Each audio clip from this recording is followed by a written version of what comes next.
মেয়েটার নাম বাহামণি বাস্কে। বসন্তের বাহা মেলায় যখন ওর বাপ ঠাকুরদায় নাচকোদ করছিল, ঠিক তখন পাড়ার বুড়ি দাই এসে খবর দিয়েছিল, অবধূ না, শিগগির যা, দেখগে তোর চাঁদ পানা বেটি হয়েছে রে। সে তার বাপের কি খুশি যে হলো, একেবারে এক ছুটে ঘরে গিয়ে মেয়ে কোলে তুলে বললে, আমার বাহামণি আইছিস। ঠাকুরদা বললে, মারাঙ্গুরুর থানে পূজা রেখে আয় বাপ, পত্তম মেয়ে লক্ষ্মী হয়। এই বাহা যখন স্কুলের পরীক্ষায় প্রথম হলো, অন্য সব অভিভাবকেরা হামলে পড়ল স্কুলের গেটে। কারা আবার স্লোগান তুলল ওর মধ্যেই, বিচার চাই, বিচার চাই।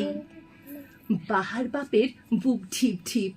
মেয়ের কানের কাছে মুখ নামিয়ে জিজ্ঞেস করলে, হ্যাঁ রে মা, কিছু করিস নাই তো? বাহামণি হেসে বলল, করেছি তো বাপ, বড় লোকদের ছিটকাই দিছি।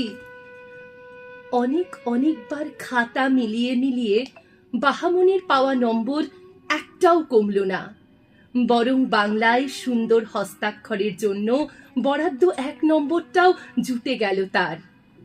যারা বিচার চাইতে এসেছিল পাংশু মুখ করে বলল, এত সুন্দর হাতের লেখা কি করে হয়? তরতর করে এগোয় মেয়ে, বাহা উৎসবে বসন্ত নামে।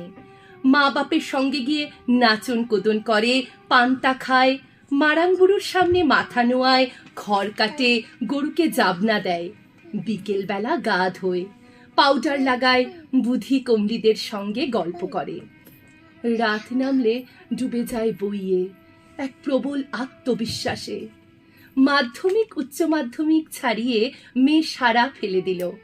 হঠাৎ একদিন হই হই কাণ্ড, রই রই ব্যাপার, বাহামণি বাস্কে মেডিকেলে পেয়েছে চান্স।